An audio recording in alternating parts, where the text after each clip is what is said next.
Estão bem? Amém. Estão em paz? Graças a Deus por esse nosso ajuntamento. Estamos aqui já maravilhados com a presença do Senhor nosso Deus, né, através do seu Espírito Santo. Nós vamos aqui em 1 Coríntios capítulo 12, nós vamos fazer uma leitura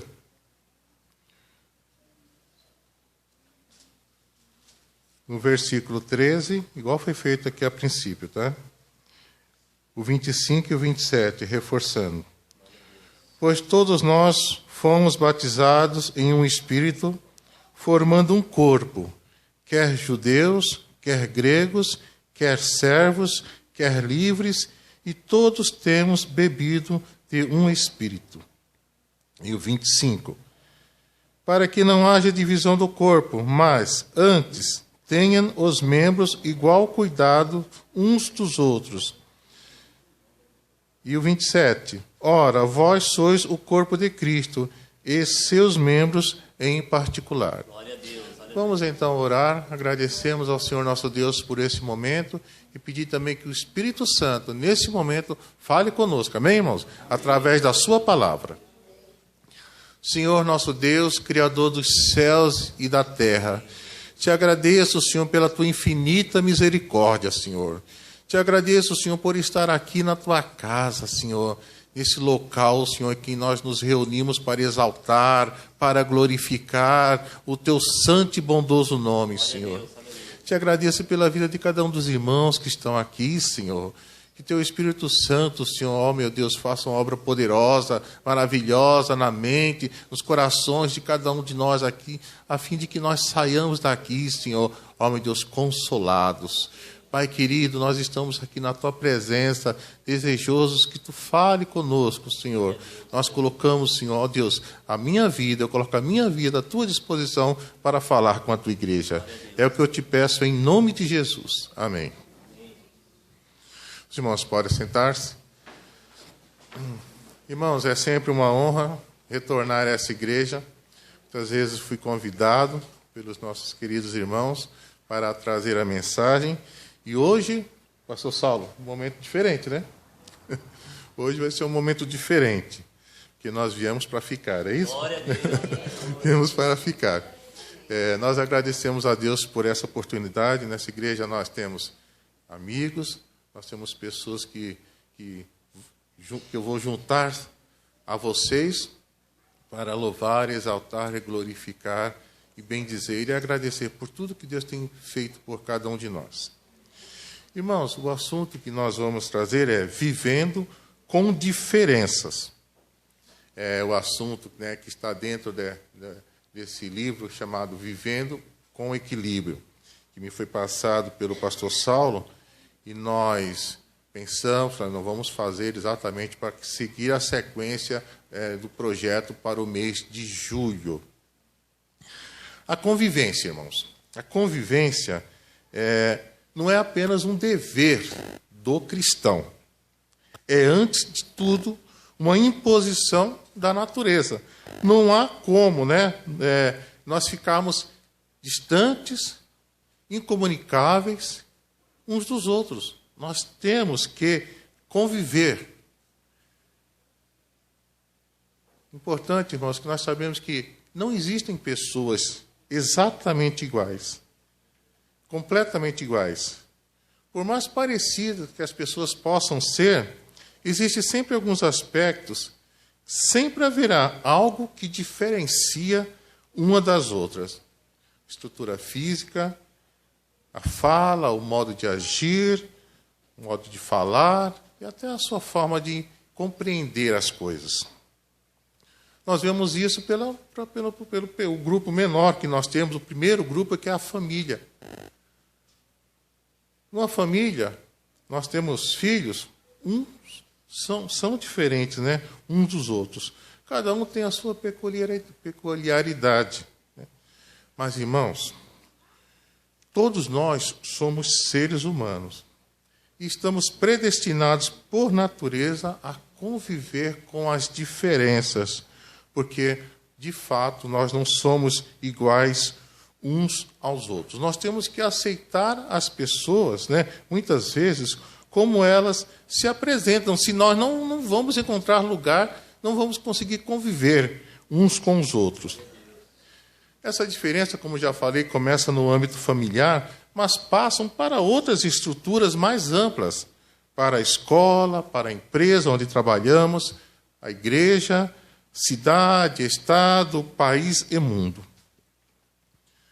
Irmãos, o que nós não podemos nunca é, de fato, nós nos afastarmos das pessoas. Nós devemos, sempre, nos juntarmos a ela, entendê-las e haver um contato, para que nós possamos, de alguma forma, sermos missionários na vida de uma pessoa. Irmãos, foi feita uma pesquisa na William Creek Association, dizendo como é a caminhada do cristão. Imagine para você uma linha de 15 anos,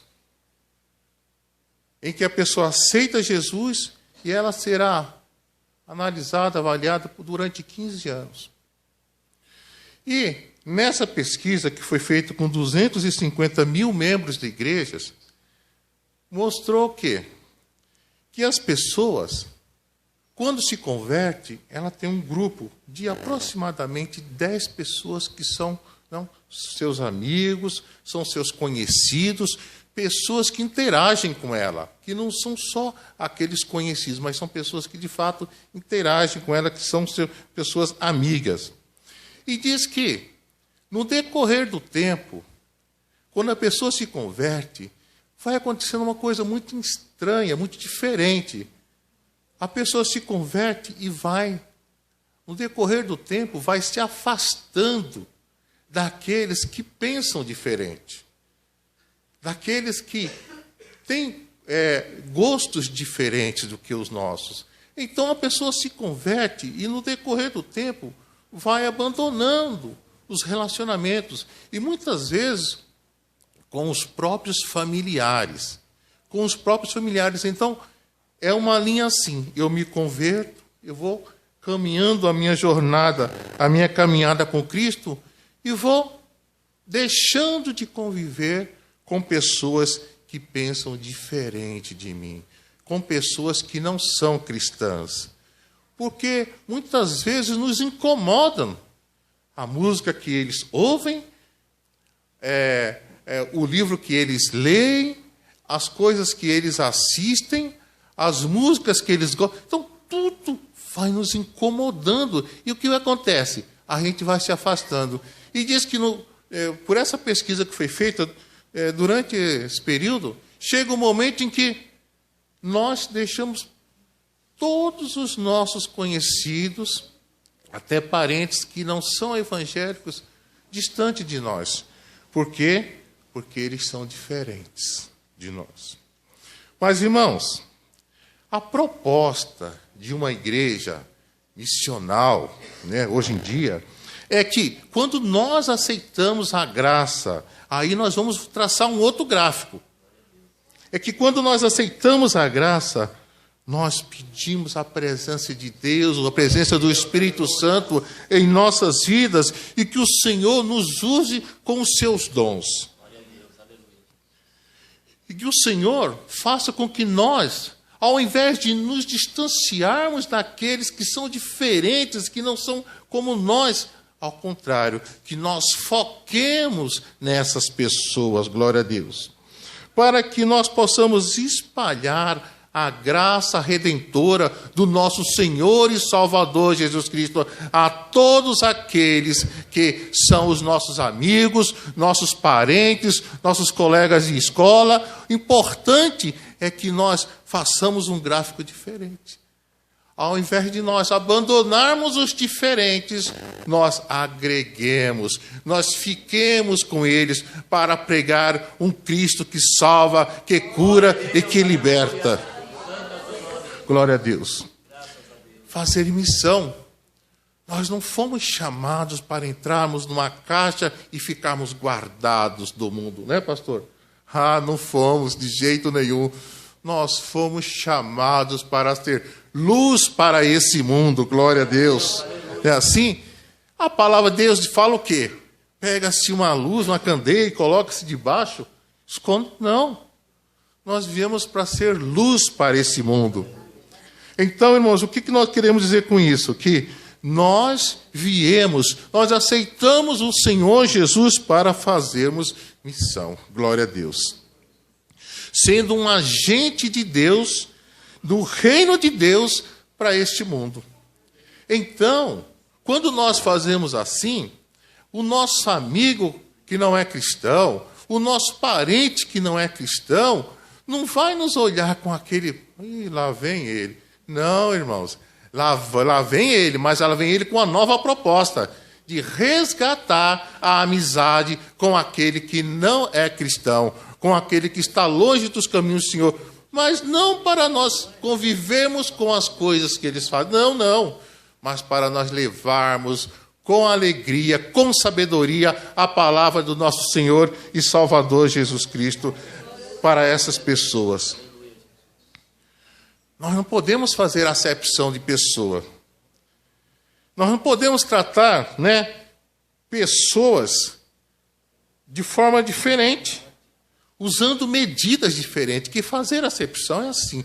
Ele não é cristão, então eu vou tratar ele de forma diferente, usando medidas diferentes, e de preferência, evitar até algum contato.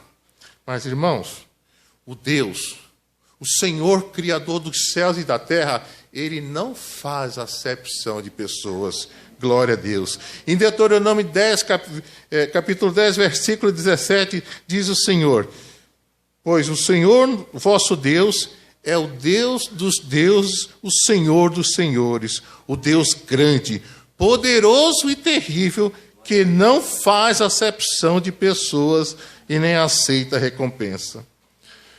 Israel foi exortado a amar a Deus, guardar os seus mandamentos, mas o Senhor deixou claro, Ele não faz acepção de pessoas. Eu acho tão interessante que no versículo diz assim: ei, Israel, trate bem o estrangeiro. Não é assim que a palavra de Deus fala? Trate bem, sabe por quê? Porque você era estrangeiro na terra do Egito. Você não pode achar que, agora eu saí de lá. Não. Mas se chegar um etíope precisando da tua ajuda, se chegar um egípcio precisando da tua ajuda, ei, trate bem, porque você foi estrangeiro lá na terra do Egito. Você não deve se omitir, você não deve fazer acepção de pessoas por causa dos seus usos, por causa dos seus costumes. Ei, o nosso Deus é o Deus que quer salvar o mundo. Deus amou o mundo de tal maneira para que todo aquele que nele crê não pereça, mas tenha a vida eterna. A mesma recomendação Deus deu em Deuteronômio 16, versículo 19. Vocês não devem fazer acepção de pessoas. O tratamento e a imparcialidade devem ser os mesmos, tanto para a pobre viúva como para o rico empresário. Isso aí foi uma recomendação até de Deus aos juízes. Irmãos, importante também é sabermos que, por que acepção? Por que achar que alguém, por causa dos seus costumes, por causa dos seus valores, valem menos do que nós? Por quê? Será que tem algo em nós que nos diferencia para valer mais que outro? Será que existe em nós alguma casta privilegiada? Não, irmãos. Deus ama a todo ser humano. Glória a Deus. Pedro, referindo-se a Cornélio, centurião da corte italiana, em Atos 10, 34 a 35, Deus falou o seguinte: olha, Deus mostrou-me que a nenhum homem chame comum ou imundo. Reconheço por verdade que Deus não faz acepção de pessoas. Judeu, romano, Deus tem interesse, como tinha interesse aqui em salvar o centurião Cornélio. mas que Deus é agradável que em qualquer nação, em qualquer lugar, aquele que o teme e faz o que é justo, que seja salvo em nome do Senhor Jesus. Todos são tratados por Deus como iguais, apesar das diferenças. Deus os ama e quer salvá-los. Em São João 3,16, ainda, mas vamos para o versículo 17, que diz o seguinte: olha, Deus enviou seu Filho ao mundo, não para que condenasse o mundo, mas para que o mundo fosse salvo por ele. Oh, glória a Deus. E quando fala o mundo, fala todos, né? Todos nós estamos assim, porque nós somos seres humanos, criados por ele, e nós somos todo aquele exercício, todo aquele plano, todo aquele projeto, tudo que foi feito por Deus, plano da redenção, foi para salvar o pecador. E nós somos os pecadores que aceitaram a esse Cristo, que levantaram suas mãos em determinado momento de sua vida. Porque se existia dentro de nós um desejo de eternidade, nós o encontramos no nosso Senhor e Salvador Jesus Cristo. Ele completou o desejo, a falta que existia nos nossos corações.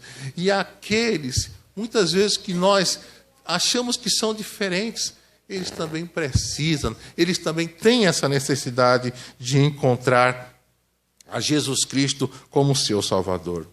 O plano da salvação abrange todas as nações da terra, todas as raças, etnias, tribos, línguas e povos. Em Apocalipse 14, versículo 6, diz assim: e vi outro anjo voar pelo meio do céu, e tinha o evangelho eterno do nosso Senhor e Salvador Jesus Cristo, para o proclamar sobre a terra e a toda a nação, e tribo, e língua, e povo. Isso significa que Deus, de fato, quer salvar a todos, independente de qual cultura esteja inserido. A gente vê o pastor Márcio lá na Índia, um trabalho maravilhoso. Quanto aquela nação precisa da misericórdia do Senhor. Quanta opressão. Oh, irmãos, tem alguém carioca aqui? Quando eu fui, assim, eu imagino que o pastor, como é que chama? Lá da Índia? Márcio. Eu imagino que o pastor Márcio, como ele tem orado e buscado a presença de Deus, por causa da misericórdia do Senhor, para que o Senhor traga a salvação àquela nação. Eu fui no Rio de Janeiro, irmãos, o pastor Saulo esteve lá, mas eu estava no hotel, mas eu senti aquele ar pesado, aquela opressão. Falei, misericórdia, temos que orar mais pelo Rio de Janeiro, né, pastor? Temos que orar mais, porque... E nós vemos, né, a situação, não só lá, mas aqui em São Paulo, mas nós vemos o quanto os povos precisam ser alcançados pelo nosso Senhor e Salvador Jesus Cristo. Há também que se dizer que Deus não tem um plano especial somente para um povo, uma nação, mas o plano de Deus é especial para cada um de nós. Para cada um de nós. Em Colossenses, capítulo 3, versículo 11, afirma que o verdadeiro cristão, independente de nacionalidade, raça, sexo e etnia, faz parte de um corpo único e indivisível, que é a Igreja de Cristo. Glória a Deus. Por isso, o ide de Jesus. O verbo está no imperativo. Ide, uma ordem, um pedido, uma recomendação. Todo cristão está ciente. Está ciente. Se nós estamos cientes, por que nós entramos num gráfico desse desfavorável, em que nós vamos deixando aqueles que são diferentes e vamos nos recolhendo a uma minoria? Não, irmãos. Deus nos chamou para ir para o mundo, glória a Deus. Deus nos chamou para proclamar um evangelho que salva, que restaura, um evangelho que quebra as correntes, a escravidão do pecado, e nós agora podemos levantar as nossas mãos, livres e desimpedidos, honrando e glorificando o nome do Senhor nosso Deus. Ide a todas as nações, batizando-as em nome do Pai, do Filho e do Espírito Santo. Todas as nações. Imaginem vocês, foi falado aqui pelo diretor, existem 193 nações. E podem ser mais. Porque a ONU, por exemplo, a Grã-Bretanha, ela entende que é um país só. Ela não considera Inglaterra, Escócia, Irlanda do Norte. Exatamente. Irlanda do Norte, País de Gales. Então, são muitos mais países, né, que existem. E, irmãos, muitos dialetos, línguas, mas o que acontece? Elas não são o empecilho, né? Nós não podemos usar a forma, a cultura, como um empecilho. Para quê? Para que nós nos afastemos. Não. Existe, irmãos, uma linguagem universal que vence toda a dificuldade de etnia, de dialeto, de aspecto. Chama-se o amor. Glória a Deus.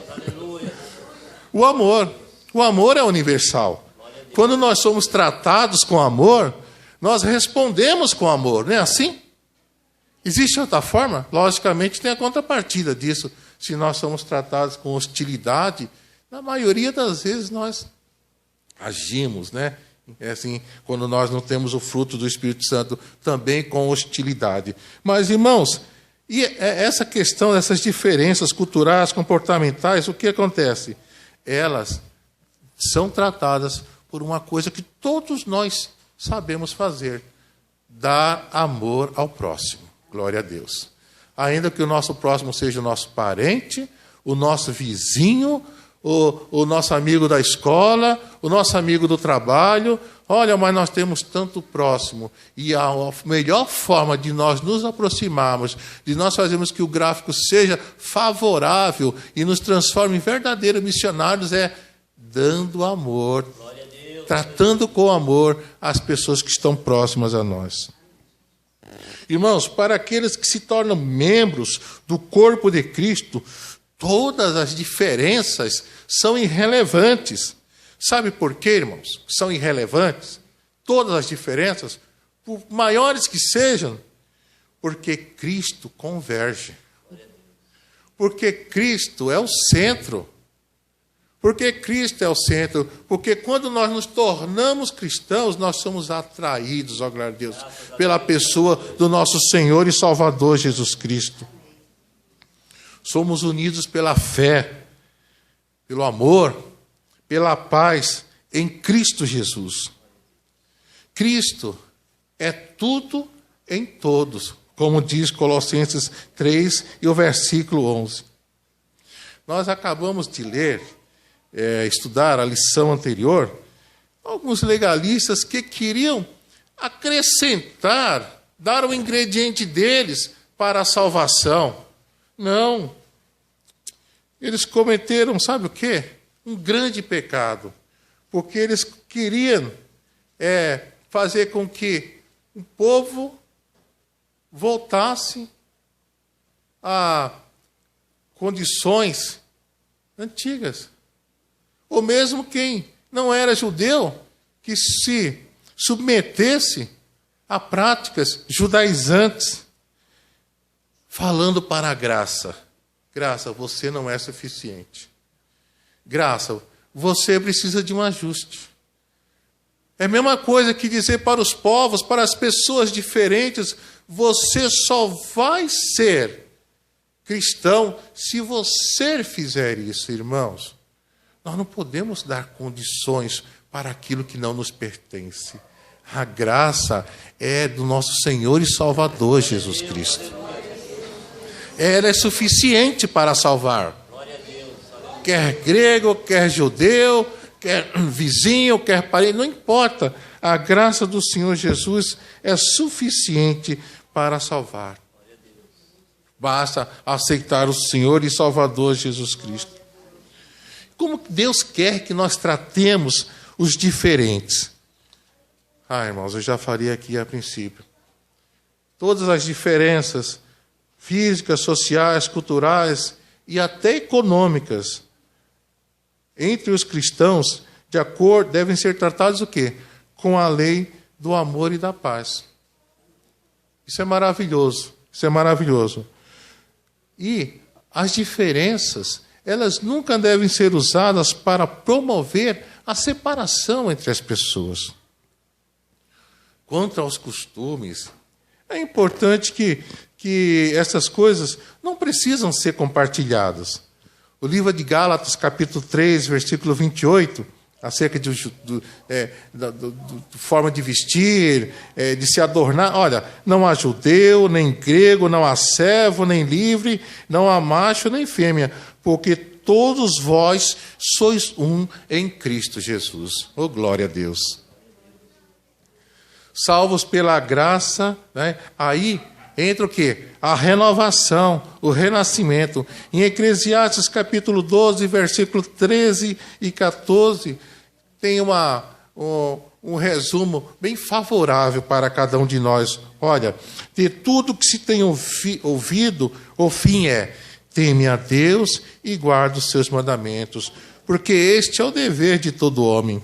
Pois Deus há de trazer o juízo sobre toda obra e até tudo que está encoberto, quer seja bom, quer seja mal. Nós pregamos um Cristo que salva, mas um Cristo que nos orienta como nós devemos viver. Glória a Deus. Qualquer que seja a nação. Pedro, em 1 Pedro 3,15, nos dá uma ideia muito importante. Porque, eu prego, eu falo de Cristo, mas Pedro nos fala o seguinte, olha: antes, santificai a Cristo como Senhor em vosso coração, em que nós devemos estar sempre preparados para responder a todo aquele que vos pedir a razão da esperança que há em vós. Em algumas tradições, a razão da vossa fé. Estamos prontos, preparados para responder qual a razão da nossa esperança, a razão da nossa fé? Mas isso aí é o quê? É colocar-se nas mãos de Deus. Foi como foi estudado hoje de manhã.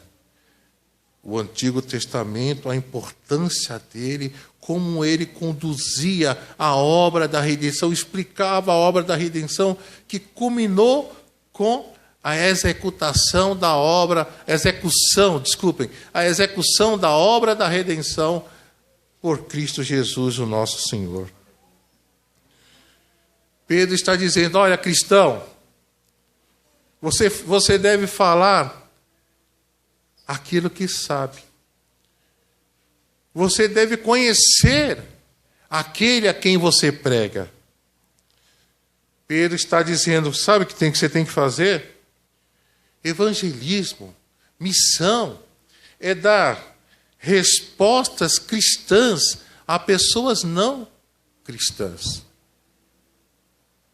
Aquele grupo diferente que não é cristão, mas ele está sedento que nós demos resposta cristãos para ela, para aquelas pessoas. E o grande e poderoso aliado nessa nossa pregação, nossa intenção de voltar, de conviver com os diferentes para pregar o Evangelho a eles, o nosso grande aliado é o Espírito Santo de Deus, glória a Deus. Porque é Ele, que convence o mundo do pecado, da justiça e do juízo. Portemos em pé, irmãos. Em João 14, 7, nos fala que o Senhor Jesus encontrou uma mulher. E o termo não é bem encontrar, porque o Senhor Jesus, ele não precisava passar por aquela região, mas ele foi naquela região porque o Senhor Jesus é o missionário, Ele sabia que lá tinha alguém que precisava da salvação. Não era alguém a se evitar, mas alguém para se converter, glória a Deus. E quando o Senhor Jesus chegou junto àquele poço, ao poço de Jacó, encontrou aquela mulher samaritana. Ele não precisava ir por aquele caminho, mas ele foi por lá, né? Porque o Senhor Jesus quer sempre salvar o pecador. Jesus, quando enxergou aquela mulher, ele via mais do que uma mulher samaritana, de um povo misturado, de um povo que idólatra, que se deixou convencer pelo culto a outros deuses. Não, o Senhor Jesus via naquela pessoa, não uma pessoa diferente que deveria ser evitada, mas uma pessoa, um ser humano que precisava da salvação. Aquela mulher amarga, solitária, envergonhada, envolvida em relacionamentos destrutivos e imorais. Ele não fez acepção.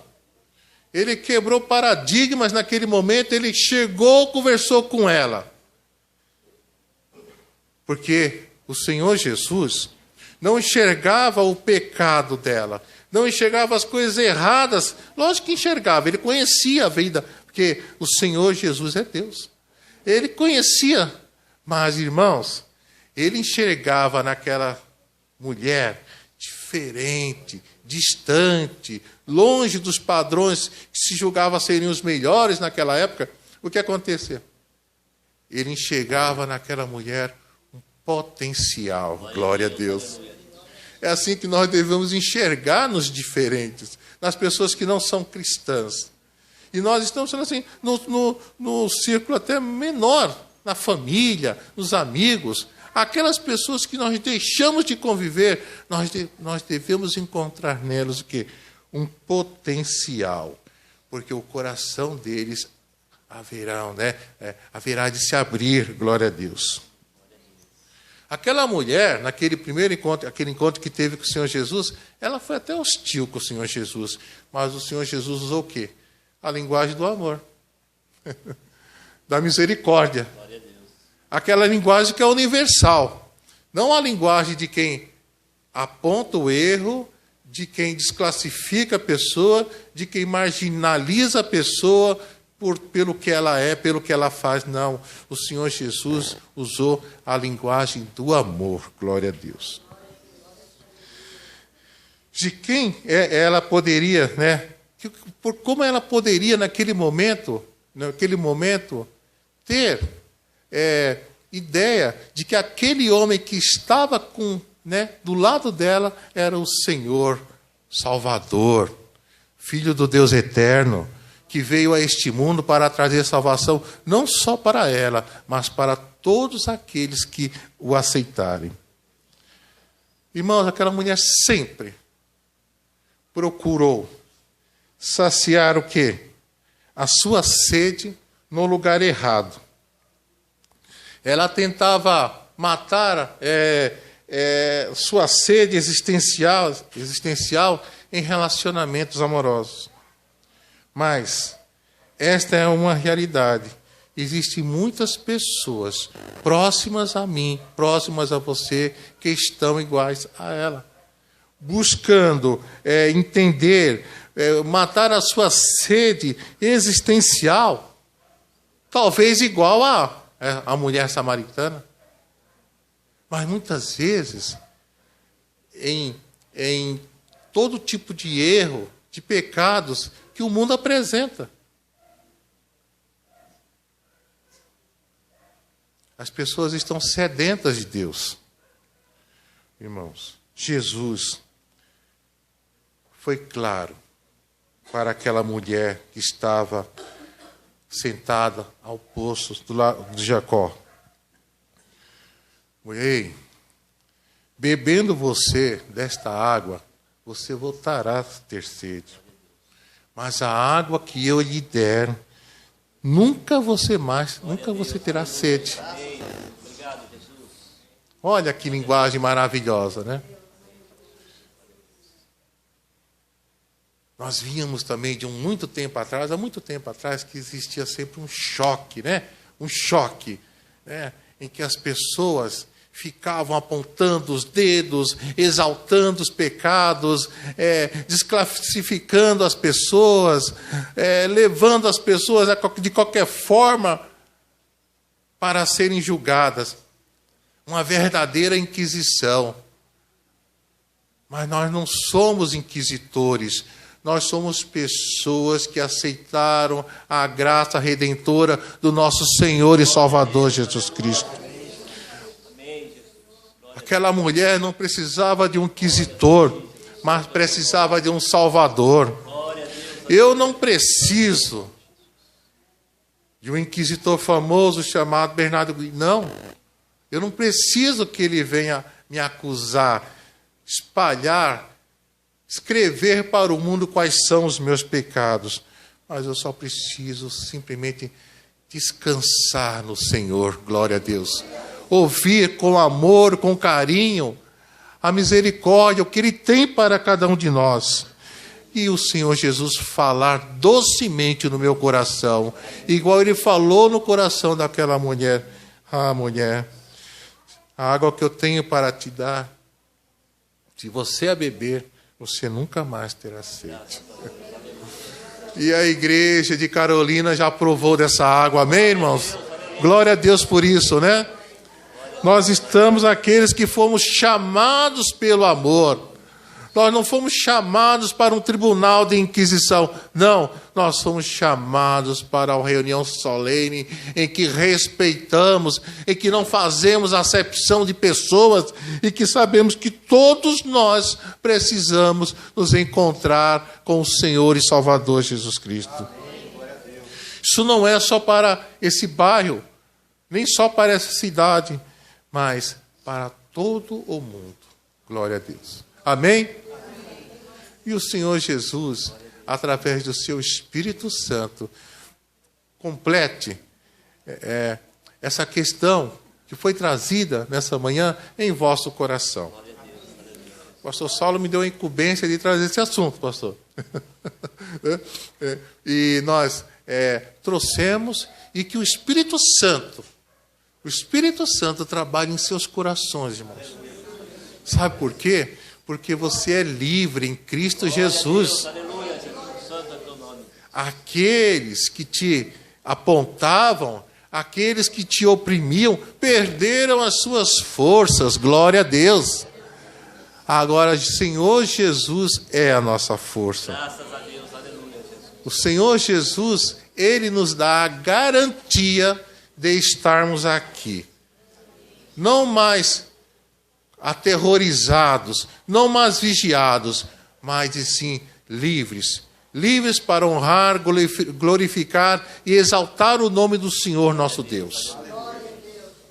Com o Espírito Santo conduzindo a nossa vida e que nós possamos realmente nos ater a que o apóstolo Pedro falou. Ei, você saiba falar para todos aqueles que te rodeiam a razão da vossa fé. Amém, Jesus.